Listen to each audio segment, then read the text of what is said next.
Primeiramente, me apresentar. Pode que alguém já me conhece, mas outros não.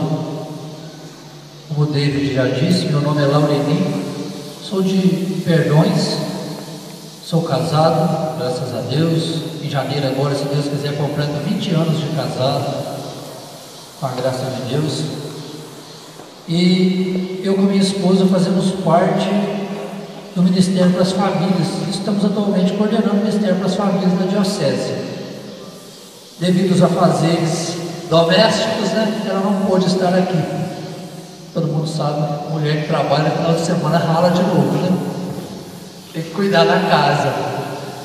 Mas com a graça de Deus a gente está aqui e veio partilhar com vocês um pouquinho daquilo que Deus tem falado no nosso coração ao longo da nossa caminhada de fé, ao longo dessa caminhada de renovação carismática, que graças a Deus já tenho um prazo mais ou menos de 18 anos de caminhada dentro do movimento da renovação. E isso tem transformado cada dia mais a minha vida. Meus queridos irmãos, nós vimos que o nosso irmão colocou para nós sobre o amor de Deus. E isso nos engrandece, saber que somos tão amados por Deus como Ele deixou claro. Isaías 43, ele frisou muito bem para nós: eu pergunto o reino por ti, dou coração em troca de ti, porque eu te amo, és meu, és precioso aos meus olhos. É gostoso ouvir isso, Casalzinho de namorado, quando escuta da namorada, eu te amo, sai todo feliz, vai embora para casa alegrinho, sorridente. E Deus dizendo para você: meu filho, eu te amo, você é meu, eu dou o coração inteiro em troca de ti, eu troco tudo isso por você. É demais, Seu namorado não é capaz de fazer isso, não, nem sua namorada. Mas infelizmente, mesmo com todo esse amor que Deus tem para conosco, entra no mundo o pecado. Ou palavra com 6 letras, mas capaz de destruir uma humanidade inteira. E eu achei interessante quando o David me ligou, pedindo para que a gente pudesse partilhar com vocês um pouco. Eu confesso que eu fiquei assim, indeciso, porque a hora que eu perguntei o tema, ele disse assim: o tema é pecado e salvação. Eu falei: gente, nunca preguei como pecado e salvação. Já falei sobre o pecado e as suas consequências, já falei sobre Jesus Cristo Salvador, mas o pecado e a salvação eu nunca falei ao mesmo tempo. Eu fiquei pensando: como que eu vou definir isso? Como que eu vou falar de pecado e salvação ao mesmo tempo? Mas Deus sabe daquilo que está no coração de cada um de nós e daquilo que Deus tem propósito para nós, na nossa vida. Primeiramente, meus queridos irmãos, quando se fala de pecado, nós precisamos definir, primeiramente, o que é pecado. Então, a gente se fala tanto de pecado, vamos por parte, então, vamos esmiuçar tudo isso aí para que não fique confuso para nós. O Catecismo da Igreja Católica, no parágrafo 1849, eu vou pegar aqui.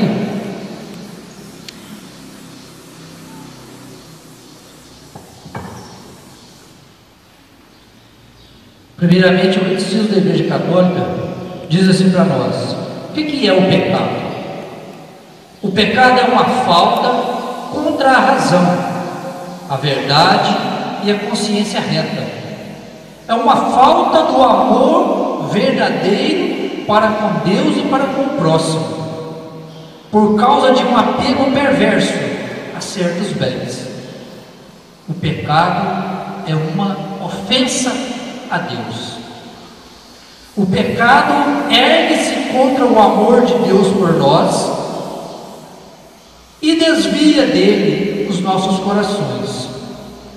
Como o primeiro pecado é a desobediência, uma revolta contra Deus, por vontade de se tornar-se como deuses, conhecendo e determinando o bem e o mal.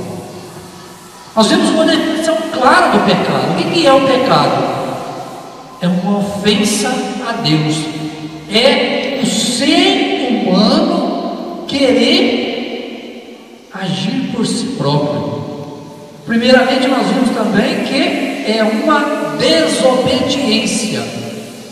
Se nós temos os mandamentos que Deus nos deixou, e toda vez que você se contrapõe a eles, você está desobedecendo a Deus. Se eu perguntar a vocês aqui agora, quem pecou primeiro? Quem se ousa responder? Quem que pecou primeiro? O primeiro que pecou? Hein? Eva? Não foi. Ainda não foi Eva. O primeiro que pecou não foi a serpente, entre aspas. O primeiro que pecou foi o anjo. O primeiro pecador foi o anjo, porque Deus tinha criado tudo, e lá existiam os seus anjos já, mas um anjo se rebelou contra Deus, que é Lúcifer, contrapôs toda a vontade de Deus e se rebelou. Então o primeiro que pecou foi o anjo, aquela criatura de Deus foi o primeiro a pecar, se rebelou contra Deus, quis, preciso deixar claro, quis tornar-se como Deus. Então o primeiro a pecar foi o anjo. Lúcifer se rebelou contra Deus, achou que tinha poderes suficiente para ser como Deus. Então entra o pecado no mundo, e por o pecado, quantas destruições têm acontecido. Essa é a nossa definição de pecado. É uma falta contra a razão. É uma falta contra a razão, a verdade e a consciência reta. Se houve uma falta contra a razão, é porque está fora da razão, portanto é pecado. Se eu tenho a consciência de que pegar essa cadeira e passar para cá é pecado, se eu fizer, é pecado. Para que aconteça o pecado, eu preciso 3 etapas para que seja pecado. Primeiramente, eu saber que é pecado. Segundo, eu querer pecar. E o terceiro, eu pecar. É 3 etapas para que nós possamos entrar na questão do pecado. Primeiramente, eu sei que pegar essa cadeira e pôr aqui é pecado. Tá, eu sei, mas eu não peguei, então não é pecado ainda. Eu quero pegar essa cadeira e pôr aqui, mas enquanto eu não pegar e pôr, também não é pecado. Mas à medida que eu sei que é pecado, eu quero pecar e eu pus a cadeira aqui, eu peguei. Então existem essas 3 dimensões onde nós possamos pecar. É preciso saber que é pecado, querer pecar e pecar. Aí o pecado está consumado. E se eu não sei que pôr essa cadeira aqui é pecado, eu não sei que é pecado, eu vou lá e pego ela e ponho. É pecado? É pecado, mas não vou pagar o mesmo preço se eu souber. Um dia eu trabalhava com um homem que era evangélico, e ele faleceu de acidente. Ele vivia pregando a palavra de Deus para mim. Um dia ele falou assim: olha, enquanto você peca sem saber que é pecado, o peso da palavra é uma coisa para você. A partir do momento que você conhece a palavra e faz errado, o peso é maior. Na minha ignorância eu disse para ele: então para de falar a verdade para mim, senhor. Enquanto eu não estou sabendo que é pecado, deixa eu pecar, mais fácil. Mas até então, meus queridos irmãos, eu queria que vocês pegassem comigo a palavra de Deus em Efésios, capítulo 4, versículo 17. Efésios, capítulo 4, versículo 17.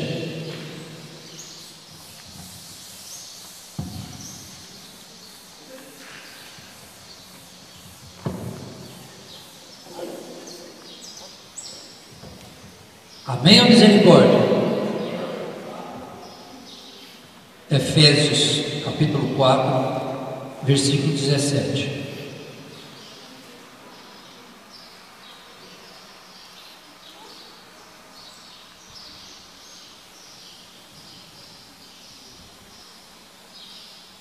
São Paulo dirigindo aquela comunidade, e hoje cabe a mim e a você, porque ele também disse que a palavra de Deus é viva, eficaz, mais penetrante que uma espada de dois gumes, que atinge a divisão do corpo e da alma, das juntas e medula, e discerne os pensamentos do coração. Portanto, ela é viva, ela é eficaz, hoje, amanhã e eternamente.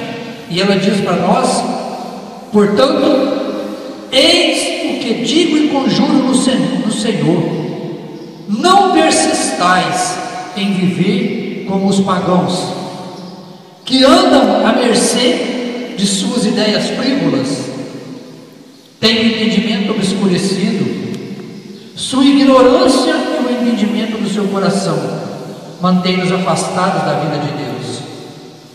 Indolentes, entregaram-se à dissolução, à prática apaixonada de toda espécie de impureza.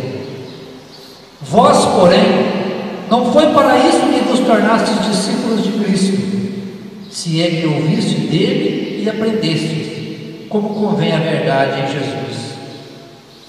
Renunciai à vida passada, despojai-vos do velho, corrompido pelas concupiscências enganadoras. Renovai sem cessar o sentimento de vossa alma, e revesti-vos do homem novo, criado à imagem de Deus, em verdadeira justiça e santidade. Palavra do Senhor. Graças a Deus. Meus queridos irmãos, irmãs em Cristo Jesus, disse uma palavra aqui que está na Sagrada Escritura, e às vezes a gente não tem tanto conhecimento sobre ela. Quem conhece e sabe o que quer dizer a palavra concupiscência? Levanta a mão. Ninguém? A palavra concupiscência, todos nós temos em nós, que é, se formos definir, podemos definir como tendência ao pecado. Nós nascemos com isso e morremos com isso. Se um dia você, na sua oração, clamar a Deus: Senhor, arranca de mim a concupiscência, é a mesma coisa que você dizer assim: Senhor, mutila-me, acaba comigo agora, porque isso você não vai conseguir arrancar de você, porque nós nascemos com essa tendência ao pecado, porque somos humanos. E a partir do momento que nós lutamos todos os dias contra isso, contra essa tendência ao pecado, porque nós, um dia eu vi escrito, vou falar, não sei se eu não me engano, gente, eu não sou disso não, mas por acaso eu estava na frente da televisão, e quando eu passava aquela novela, Os 7 Pecados, quem lembra? 7 Pecados, e ali passava o nome dos 7 pecados capitais, e num determinado momento alguém disse assim: todo ser humano tem a tendência a um desses 7 pecados capitais. E eu olhei aquilo lá, parei e pensei: gente, mas não é verdade? Cada um é mais fraco por um lado, e tende-se a pecar mais por aquele lado. Graças a Deus lá em casa eu não vê novela não, gente. Louvado seja Deus. Mas nós nascemos com essa tendência de pecado, e nós temos uma luta árdua todos os dias de nossa vida, e é o PHN que tem que acontecer na nossa vida. Por hoje não, Senhor, por hoje eu não vou pecar. E essa luta é constante, é batalha, porque nós lutamos contra nós mesmos, contra a nossa própria vontade. E quando nós vemos que São Paulo vai dizer que vós, porém, não foi para isto que vos tornastes discípulos de Cristo, se é que ouvistes e dele aprendestes, como convém o Senhor. Se você se tornou discípulo de Jesus Cristo, não é para viver no pecado, é para dar testemunho do amor dele em sua vida, em minha vida. Se você já viu o quanto Deus te ama, o nosso irmão deixou muito claro como Deus nos ama e como ama. E como ama. Não foi para isso que você se tornou discípulo de Jesus Cristo, para andar por aí vivendo, mendigando o amor das pessoas, mendigando carinho, mendigando atenção, porque Deus te dá tudo isso de graça.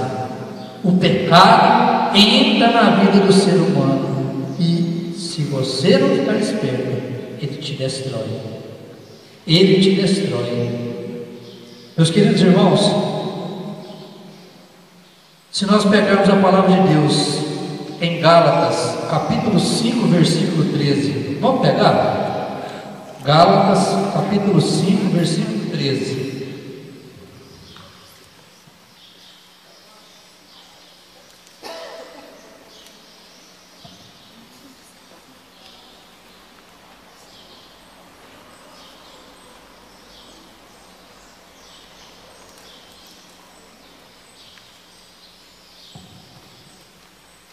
A palavra de Deus vai dizer para nós, todo mundo encontrou? Amém, misericórdia?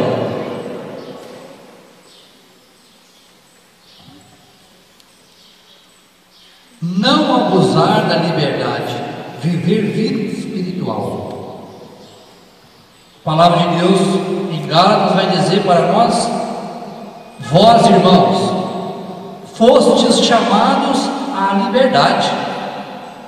Não useis, porém, da liberdade como pretexto para prazeres carnais.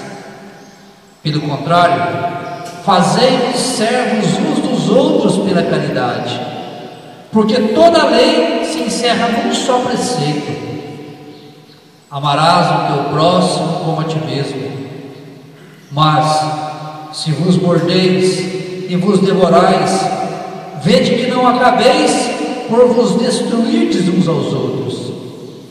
Digo, pois, deixai-vos conduzir pelo Espírito e não satisfareis os apetites da carne, porque os desejos da carne se opõem aos do Espírito, e estes são da carne, pois são contrários uns aos outros. É por isso que não fazeis o que quereríeis. Se porém vos deixar guiar pelo Espírito, não estáis sob a lei. Ora, as obras da carne são estas: fornicação, impureza, libertinagem, idolatria, superstição, inimizades, brigas, ciúmes, ódio, ambição, discórdia, partidos, invejas, bebedeiras, orgias e outras coisas semelhantes. Dessas coisas nos previno, como já nos preveni. Os que as praticarem não herdarão o reino de Deus. Dói no coração. Quando você olha isso aqui e diz, e vê que a palavra dizendo: quem praticar isso não herdará o reino de Deus. Mas se Deus é amor, por que Ele não vai me acolher? Se Deus perdoa tudo enquanto é pecado. A palavra de Deus vai dizer: os que as praticarem, consciente, eu sei que é pecado, eu quero pecar e eu peco, aí a responsabilidade é sua. Você sabe que é pecado, você quer pecar e você peca, o problema é seu. Você sabe que não pode estacionar o carro ali, porque ali você vai ser multado, e o voo estaciona, ele vai mudar. Então a responsabilidade já não é mais de Deus, de querer a tua salvação, mas é sim de você querer a sua salvação. Portanto, meus queridos irmãos, o pecado é prazer. prazeroso. Não vou falar para você, pecado é ruim, não. Pecado é prazeroso, é gostoso pecar, gente. Quem nunca pecou aqui? Pecado é gostoso. Porque o inimigo, ele não vem de rabo e chifre, não. Como se apresentou até para Jesus. Não, ele vem prazeroso, gostoso. Ele vem nas pequenas coisas e nisso te cativa. Mas atrás desse belo, entre aspas, está por trás o inimigo de Deus. Atrás daquela sexualidade desregrada está o pecado. Atrás das brigas, do ódio, do ciúme, do rancor, das contendas, da inveja, da verdadeira, da prostituição, ali, embora na hora seja prazeroso, está ali o pecado. E está pronto para te destruir. A gente já viu muito desenho animado, você vê lá o anjinho de um lado e o capetinho do outro. Pode fazer isso, pode, faz. O anjinho não faz não. E o capetinho cutucando. Vai, pode fazer, não tem problema não. E assim a tentação. Os casal de namorado. Vai, não tem problema não, senhor. Todo mundo hoje é normal. As meninas perderam a virgindade com 12 anos, 13 anos. Isso é normal. E o capetinho fica falando, vai você também. O que tem? Os seus colegas tudo já fez. Só você que não. O outro jovem diz assim, só você que é careta na nossa turma, só você que não experimentou ainda a maconha, só você que não experimentou ainda a cocaína, você é um babaca. O capetinha fica falando. O anjinho diz, não vai não, porque isso aí é o primeiro passo para a sua destruição. É o primeiro passo para a sua destruição. Os que as praticarem essas coisas não herdarão o reino dos céus. Você quer herdar o reino dos céus, meu irmão? Quer ou não? Sim. Então, cuidado. Se você praticar, se você contradizer a palavra da Sagrada Escritura, você pode não entrar no reino dos céus. Aí você vai dizer, Senhor, mas eu preguei em teu nome, eu participava da renovação, eu era líder, eu era coordenador, eu participava do ministério jovem, eu participava do ministério das famílias. E Jesus vai dizer, não te conheço, e vira as costas. Aí vai doer. Senhor, mas eu não te conheço. Senhor, mas eu cuidei daquelas crianças lá, Senhor, o Senhor lembra? Não te conheço. Aí torna pesado. Meus queridos irmãos, o pecado, ele entra na nossa vida. Mas para sair da nossa vida não é fácil. Nós trabalhamos com muitos jovens lá em Perdões, graças a Deus. Em agosto a gente teve um encontro com um bom número de jovens lá.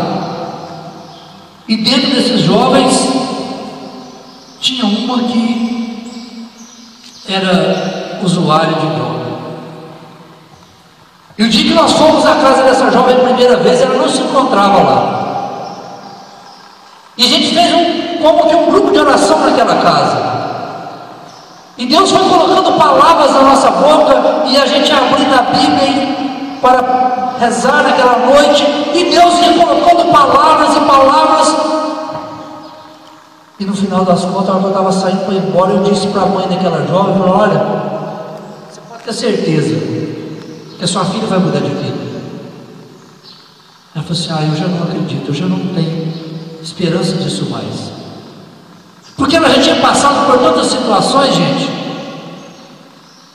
Ela já não estava simplesmente na droga, ela estava traficando, ela já tinha estado presa, ela já tinha morado com outra mulher, estava vivendo uma vida totalmente desregrada. A outra com quem ela andava estava presa e ela foi levar droga para outra dentro da cadeia, e por isso ela foi presa também. E quando eu estava saindo da casa daquela mãe, eu disse para ela: você confia em Deus? Eu falei assim: confio. Eu falei: então sua filha vai mudar de vida. Ou sua filha muda de vida, ou eu rasgo a minha Bíblia e jogo ela fora. Quando eu saí, fui embora, eu falei assim: meu Deus do céu, o que eu falei? Isso é ser meu vida. Vou ter que pôr fogo na Bíblia, largar de ser um carismático, largar de ser um católico e talvez viver uma vida desregrada. Para a honra e glória de Deus, em agosto deste ano, ela participou do encontro Livre Sou e Perdões. Semana passada foi um outro encontro que a gente fez lá, com média de 120, 130 jovens. Ela estava trabalhando conosco, ela estava dando testemunho da graça que recebeu naquele outro encontro.